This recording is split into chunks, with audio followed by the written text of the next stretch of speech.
بسم اللہ الرحمن الرحیم وفی خدمت الزوج العبد لہا ہیا، اور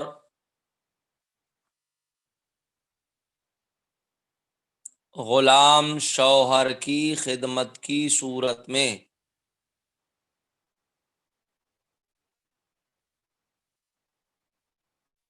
عورت کے لیے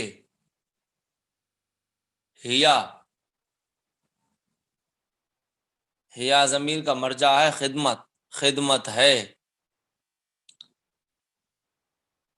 اور غلام شوہر کی یا غلام شوہر کا عورت کی خدمت کرنے کی صورت میں وہ ہے۔ کیا مطلب ہے اس عبارت کا؟ مطلب یہ ہے کہ اگر کسی غلام نے کسی عورت سے نکاح کیا تو ظاہر سی بات ہے زوج العبد ہوا، وہ غلام شوہر ہوا۔ تو اگر کسی غلام شوہر نے کسی عورت سے نکاح کیا، چاہے وہ حرہ ہو چاہے وہ امہ ہو باندی ہو، اگر اس نے عورت سے نکاح کیا ہے اس شرط پر کہ مہر میں خدمت واجب ہوگی، یعنی شوہر جو ہے وہ عورت کی 1 سال یا 2 سال یا 5 سال خدمت کرے گا، تو یہ خدمت واجب ہو جائے گی، یعنی مہر خدمت ہی ہوگا اور شوہر کے ذمے خدمت لازم ہو جائے گی، مقررہ مدت تک شوہر عورت کی خدمت کرے گا۔ برخلاف شوہر جو ہے وہ حر ہو، شوہر آزاد ہو، اور وہ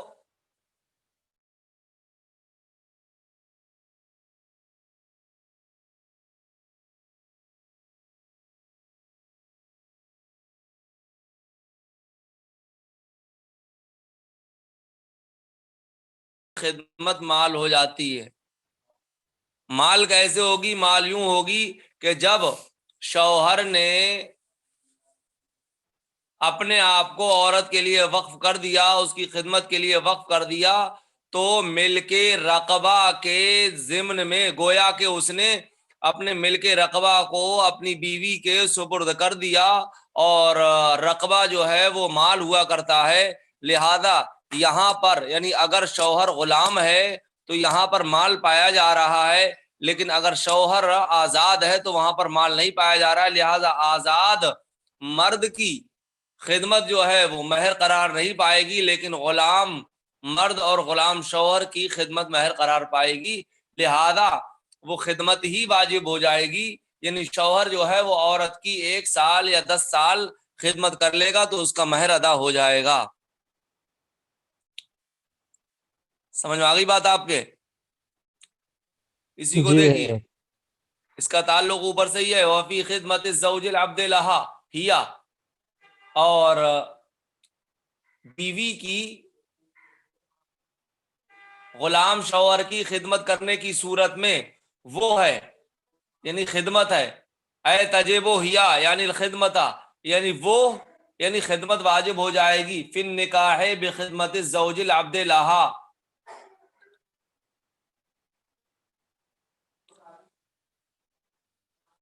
یعنی خدمت واجب ہو جائے گی غلام شوہر کی خدمت کے بدلے میں۔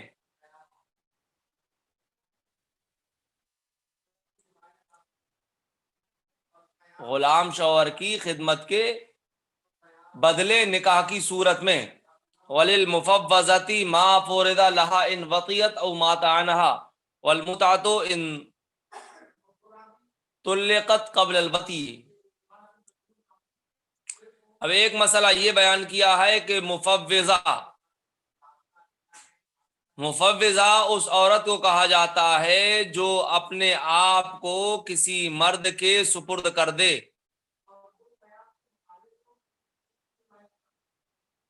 بئی طور کہ وہ شوہر سے کہے کہ میں نے تم سے نکاح کیا بغیر مہر کے،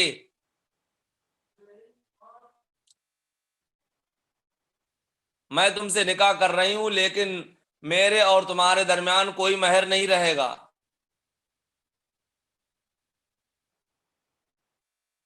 اب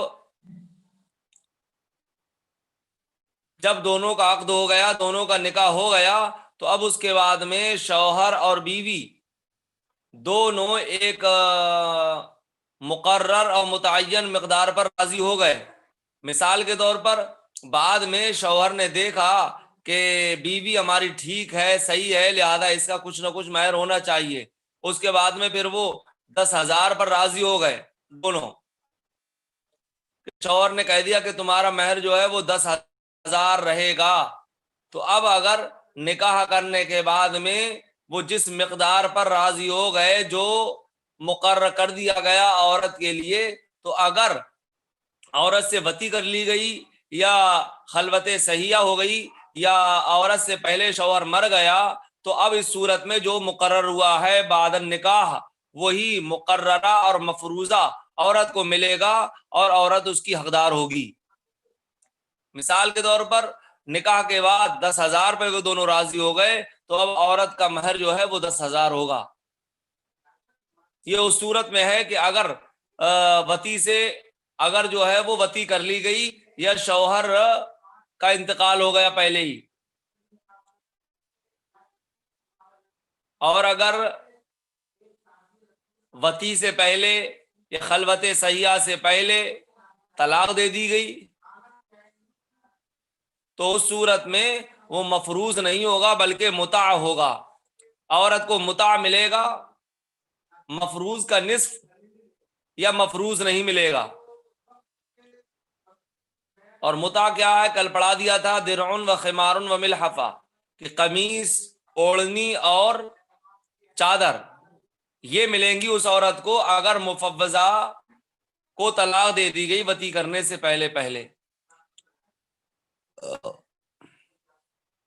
یہ مذہب جو ہے وہ امام اعظم ابو حنیفہ رضی اللہ تعالی عنہ اور امام محمد رضی اللہ تعالی عنہ کا ہے، کہ امام اعظم ابو حنیفہ اور امام محمد رضی اللہ تعالی عنہما دونوں یعنی طرفین جو ہے وہ یہ کہتے ہیں کہ اگر بعد میں جو مقرر کیا گیا ہے اور وطی سے پہلے طلاق دے دی گئی تو صرف متع ملے گا۔ اور امام ابو یوسف رضی اللہ تعالی عنہ اور امام شافعی رحمۃ اللہ تعالی علیہ، ان دونوں حضرات کا قول یہ ہے کہ اس کے لیے نصف مفروض ہوگا، یعنی جو مقرر کیا گیا ہے پہلے سے اس کا جو نصف ہوگا وہ ملے گا طلاق قبل الوطی کی صورت میں۔ مثال کے طور پر عورت نے اپنے آپ کو سپرد کر دیا، کوئی مہر مقرر نہیں کیا، لیکن بعد میں وہ دونوں 10,000 پر راضی ہو گئے، تو امام شافعی رحمۃ اللہ تعالی علیہ کے نزدیک اور امام ابو یوسف کے نزدیک اسے 5,000 ملیں گے اگر طلاق دے دی گئی وطی سے پہلے، اور طرفین کے نزدیک اسے متع ملے گا، نصف مفروض نہیں ملے گا۔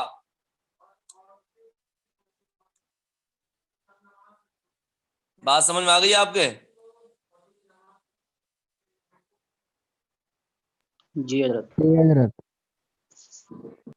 یہ ملا لیجیے ما لہا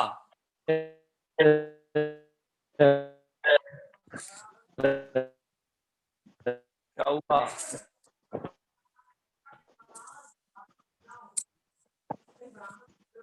وَلِلْمُفَوَّضَةِ مَا فُرِضَ لَهَا، اور مفوضہ کے لیے وہ ہے جو اس کے لیے فرض کر لیا گیا، جو اس کے لیے مقرر کر لیا گیا۔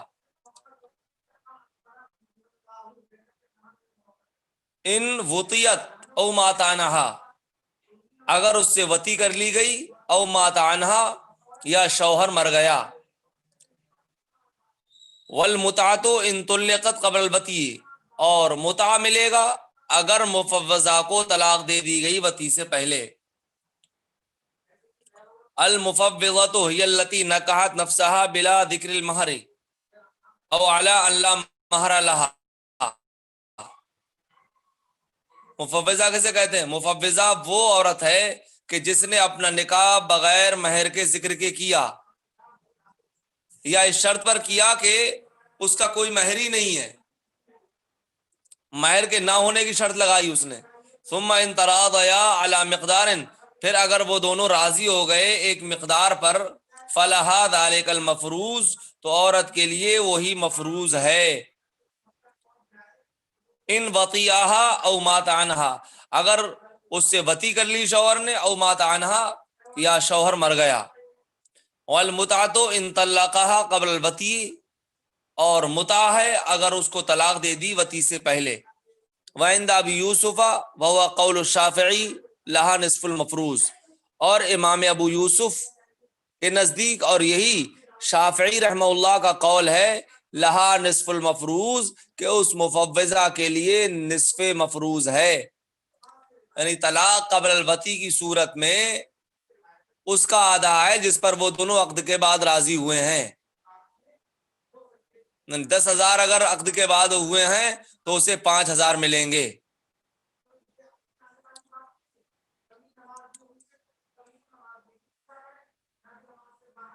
وما زید علی المہر یجب ویسقط بالطلاق قبل الوطی وصح حتها عنہ. وما زید علی المہر، اور وہ مہر یا اور وہ چیز جو مہر پر زیادہ کی گئی، یجب، تو وہ واجب ہو جاتی ہے شوہر کے ذمے. کیا مطلب ہے؟ مطلب یہ ہے کہ عقد کے وقت جو مقرر ہوا تھا،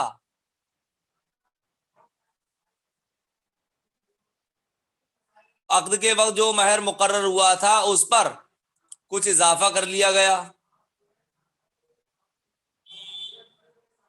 مثال کے طور پر جب نکاح ہو گیا دونوں کا، اور نکاح کرنے کے بعد میں شوہر نے یہ سمجھا کہ ہماری بیوی تو اچھی ہے، ٹھیک ہے، عادت کے لحاظ سے صحیح ہے، خوبصورت بھی ہے، اور اس نے سوچا کہ یہ مہر اس کے اعتبار سے کم ہے، تو اس کے مہر میں اضافہ کر دیا، اس کے مہر کو بڑھا دیا. مثال کے طور پر پہلے مہر تھا اس کا 15,000، اب شوہر نے اس میں مزید اضافہ کر دیا اور کہا کہ تمہارا مہر 15,000 نہ ہو کر کے 20,000 ہے، 5,000 اور ہونا چاہیے، 5,000 کم ہے. تو جو زیادتی کی گئی ہے مہر پر 5,000 کی، یہ بھی شوہر کے ذمے واجب ہو جائے گی. اگر شوہر نے وطی کر لی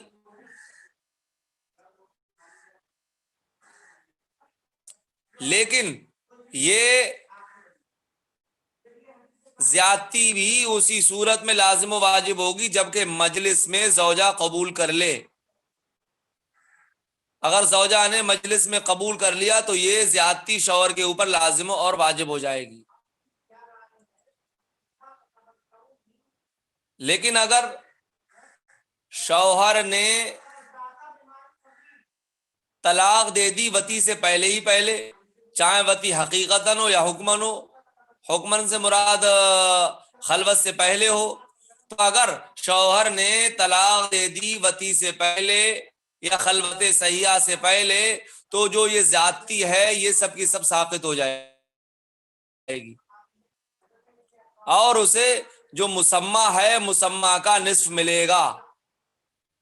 مثال کے طور پر ابھی میں نے بتایا تھا کہ اس کا مہر 15,000 مقرر ہوا تھا، اور 5,000 میں اور 5,000 اور اضافہ کیے تو 20,000 ہو گئے، لیکن شوہر نے اس کو طلاق دے دی وطی سے پہلے ہی پہلے، تو جو 5,000 تھے یہ خود بخود اپنے آپ ساقط ہو جائیں گے، زیادتی ساقط ہو جائے گی شوہر کے ذمے سے، اور 15,000 ہی رہیں گے. اور چونکہ طلاق قبل الوطی ہے تو طلاق قبل الوطی کی صورت میں مسمى کا نصف ہوتا ہے، تو عورت کو مسمى کا نصف ملے گا. اور مسمى کا نصف کتنا ہوا؟ 15 کا آدھا 7,500، 7,500 عورت کو ملیں گے. جو زیادتی ہے اس کا نصف نہیں، زیادتی کا نصف نہیں دیا جائے گا کہ 20,000 ہو گئے تو 20,000 کے آدھے 10,000 ہوئے، 10,000 ملیں. زیادتی ساری کی ساری طلاق قبل الوطی کی صورت میں ساقط ہو جائے گی. دیکھیے وما زید علی المہر یجب، اور وہ جو مہر پر اضافہ کیا گیا یجب واجب ہو جاتا ہے. ویسقط بالطلاق قبل الوطی، اور طلاق قبل الوطی کی صورت میں ساقط ہو جاتی ہے وہ زیادتی. وصحّ حدها عنہ، اور عورت کا ساقط کرنا شوہر سے صحیح ہے. کیا مطلب ہے؟ مطلب یہ ہے کہ عورت کو اپنے مہر کے سلسلے میں اختیار ہے، عورت چاہے تو اپنے مہر کو ساقط کر سکتی ہے شوہر کے ذمے سے، اور اس میں بھی مختار ہے، چاہے تو وہ کل کا کل مہر معاف کر دے، چاہے بعد مہر معاف کر دے، یا مہر پر زیادتی کی صورت میں جو زیادتی ہے اسے معاف کر دے. مثلا 15,000 مہر مقرر ہوا تھا، تو اب چاہے عورت 15,000 کے 15,000 معاف کر دے، اور چاہیں تو 15,000 معاف نہ کر کے 5,000 معاف کر دے اور 10,000 وصول کر لے، 10,000 لے لے، یہ بھی اسے اختیار ہے. اور زیادتی کی صورت میں جو زیادتی ہے اسے بھی ساقط کر سکتی ہے.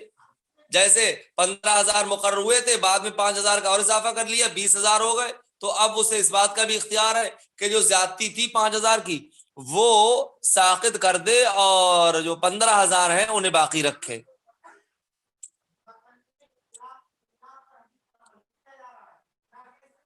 آگئی بات سمجھ میں آپ کے؟ کہتی ہے دوبارہ بتا دینا.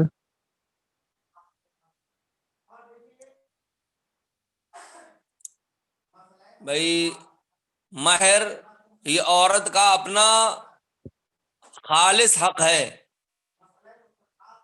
اب جی جو بھی مہر مقرر ہوا مجلس نکاح میں، تو عورت کو اس بات کا اختیار ہے کہ عورت چاہے تو اپنے مہر کو معاف کر دے، اور معافی کی کئی صورتیں،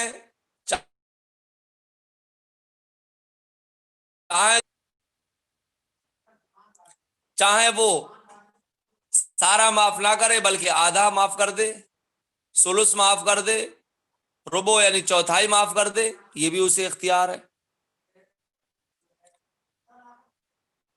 اور اگر مسمى پر انہوں نے زیادتی کر لی، دونوں پھر ایک متعین مقدار پر راضی ہو گئے، یعنی 15,000 مہر مقرر ہوا تھا، شوہر اور بیوی دونوں بعد میں زیادتی پر شوہر اور بیوی دونوں نے اس بات پر اتفاق کر لیا، شوہر نے اضافہ کر دیا مہر میں اور کہا تمہارا مہر 15,000 نہ ہو کر کے 20,000 رہے گا.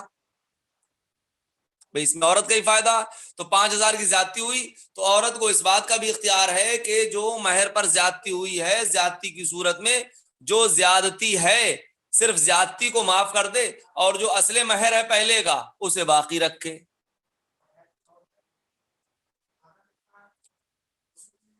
سمجھ میں آ رہی بات نہیں آ رہی؟ جی حضرت. جی حضرت. بیان فرمایا دیکھیے وصحّ حدها عنہ، اور عورت کا معاف کرنا یا عورت کا ساقط کرنا شوہر سے صحیح ہے. اب دیکھیے وضاحت بھی کرتی ہے اس عبارت کی، اے حق المرأة عن الزوج، حدها میں جو ہا ضمیر ہے اس کا مرجع بیان کر دیا، اور اس بات کی طرف اشارہ کر دیا کہ حد جو ہے وہ فاعل کی طرف مضاف ہے. اے حد المرأة عن الزوج، یعنی عورت کا شوہر سے مہر کو معاف کرنا صحیح ہے. ولم یذکر مفعول الحد، اور حد کا مفعول ذکر نہیں کیا کہ عورت کا ساقط کرنا شوہر سے صحیح ہے. کیا صحیح ہے؟ حد کا مفعول ذکر نہیں کیا تاکہ یہ عموم پر دلالت کرے، اس لیے کہ کبھی کبھی مفعول کو اس وجہ سے ذکر نہیں کیا جاتا ہے تاکہ وہ عموم پر دلالت کرے، کسی چیز کے ساتھ خاص نہ ہو. جیسے کہ قائل کے قول میں بولا جاتا ہے فلان یعطی ویمنع، فلاں دیتا ہے اور روکتا ہے. تو فلاں دیتا ہے، کتنا دیتا ہے؟ تھوڑا، زیادہ، روپے، پیسے، زمین، جائیداد، کیا چیز دیتا ہے؟ اس کو ذکر نہیں کیا، مفعول کو ذکر نہیں کیا. کیوں؟ یہ عموم پر دلالت کرتا ہے، مفعول کا ذکر نہ کرنا کبھی کبھی. تو ایسے ہی یہاں پر بھی حت کا مفعول ذکر نہیں کیا تاکہ یہ اس بات پر دلالت کرے مصنف کا کلام کہ عورت کو اس بات کا بھی اختیار ہے کہ کل مہر ساقط کر دے، اس بات کا بھی اختیار ہے بعض مہر کو ساقط کر دے، اس بات کا بھی اختیار ہے کہ مہر پر زیادتی کی صورت میں جو زیادتی ہے اسے معاف کر دے، اسے ساقط کر دے.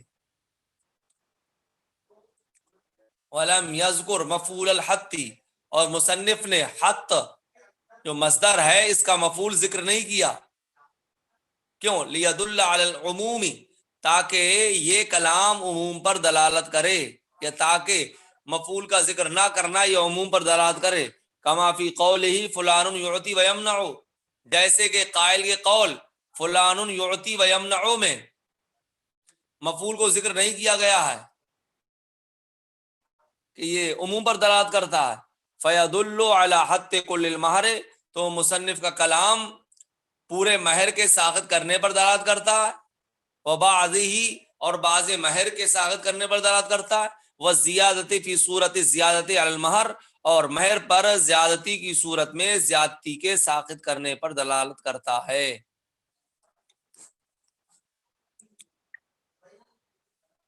سمجھ میں آ گئی بات؟ جی حضرت. جی حضرت.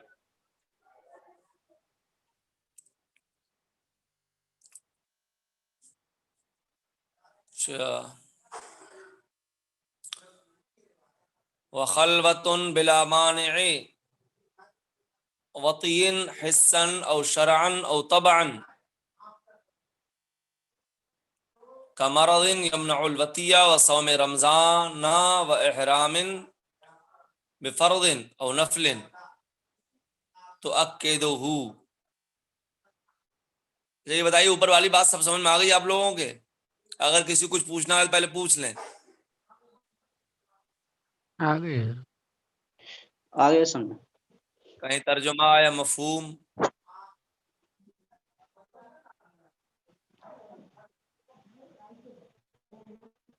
چلیے تو آگے دیکھیے. خلوۃ بلا مانع وطی حسا او شرعا او طبعا، یہاں سے مصنف ایک مسئلہ یہ بیان کر رہے ہیں کہ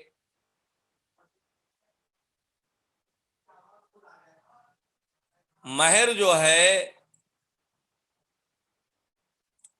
وہ وطی کے بغیر یا احد الزوجین میں سے کسی ایک کی موت کے بغیر بھی مؤکد ہو جاتا ہے، لازم ہو جاتا ہے شوہر کے ذمے میں جتنا بھی ہو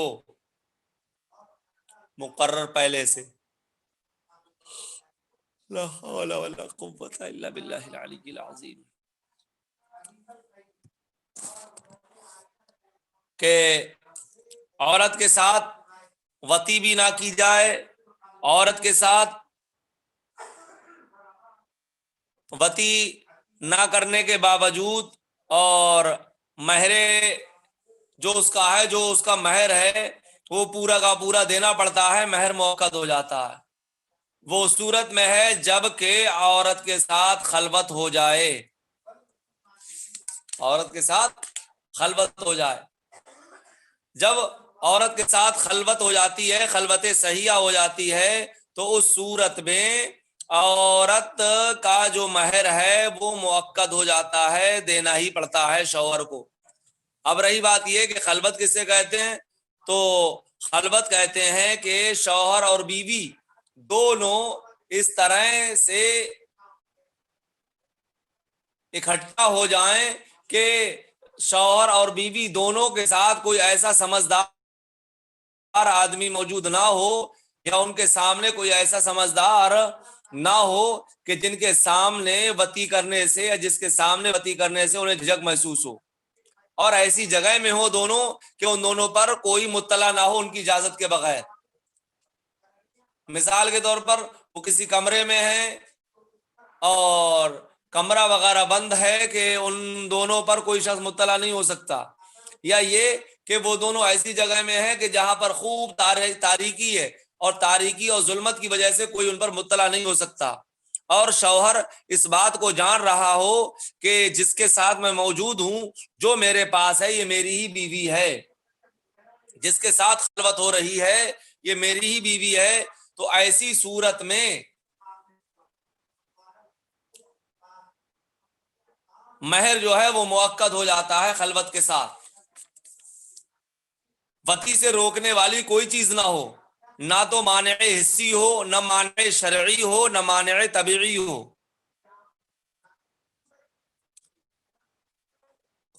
تو اگر وطی سے روکنے والی کوئی چیز نہ ہو، مانع وطی سے خالی ہو، تو اس صورت میں یہ خلوت صحیحہ کہلاتی ہے، اور خلوت صحیحہ سے مہر مؤکد ہو جاتا ہے، چاہے شوہر وطی کرے اپنی بیوی سے، چاہے وطی نہ کرے۔ اس وجہ سے کہ عورت نے مبدل سپرد کر دیا، تو اب شوہر کے ذمے اس کے بدلے، اس کے عوض بدل یعنی مہر لازم ہو جائے گا۔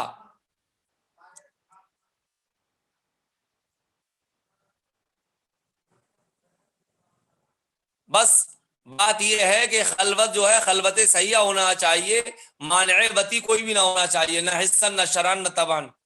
حسن کی مثال جیسے کہ مرض، کہ شوہر کے ساتھ یا بیوی کے ساتھ کوئی ایسی بیماری ہو جو وطی سے روکتی ہو، یہ مانع حسی کی مثال ہے۔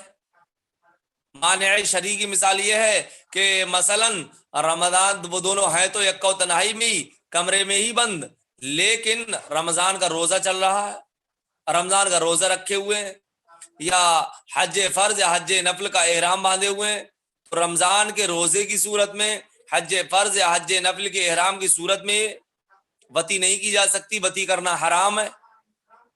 تو یہ معنی شرعی کی مثال ہے، یہ کوئی چیز ایسی نہیں پائی جانی چاہیے۔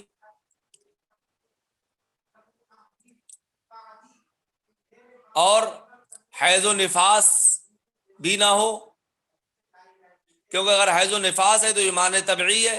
حالت حیض میں یا حالت نفاس میں انسان کی طبیعت جو ہے وہ وطی کرنے سے مانع ہوتی ہے، تو نہ تو مانع حسی ہو، نہ مانع شرعی ہو، نہ مانع طبعی ہو، اور میاں بیوی دونوں ایسی جگہ میں اکٹھے ہوں کہ ان دونوں پر کوئی شخص مطلع نہ ہو، اور شوہر یہ جان رہا ہو کہ یہ میری بیوی ہے، تو یہ خلوت ہو جاتی ہے، خلوت صحیحہ۔ اور خلوت صحیحہ جو ہے وہ مہر کو مؤکد کر دیتی ہے، مہر کو ثابت اور پختہ کر دیتی ہے۔ آگئی بات سمجھ میں آپ لوگوں کے؟ جی حضرت۔ ترجمہ لگا لیجیے اسی مفہوم کو ذہن میں رکھتے ہوئے۔ وخلوۃ بلا مانع وطین حسن او شرعن او طبعن، اور ایسی خلوت جو وطی سے روکنے والی نہ ہو،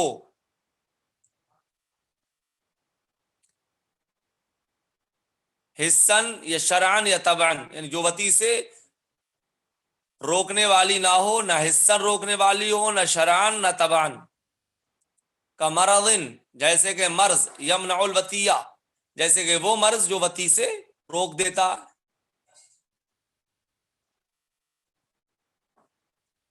اسی لیے کہا کہ ایسا مرض ہو جو وطی سے روک دیتا ہے، کیونکہ ہر مرض جو ہے وطی سے روکنے والا نہیں ہے۔ مثال کے طور پر کسی کو ہلکا پھلکا بخار ہے، ہلکا پھلکا بخار جو ہے وطی سے نہیں روکتا،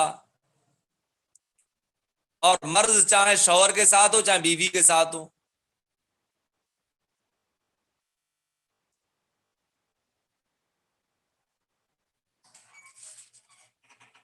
ھذا نذیر المانع الحسی، یہ مانع حسی کی مثال ہے کہ مرض ہو کسی کے ساتھ تو یہ مانع حسی کی مثال ہے۔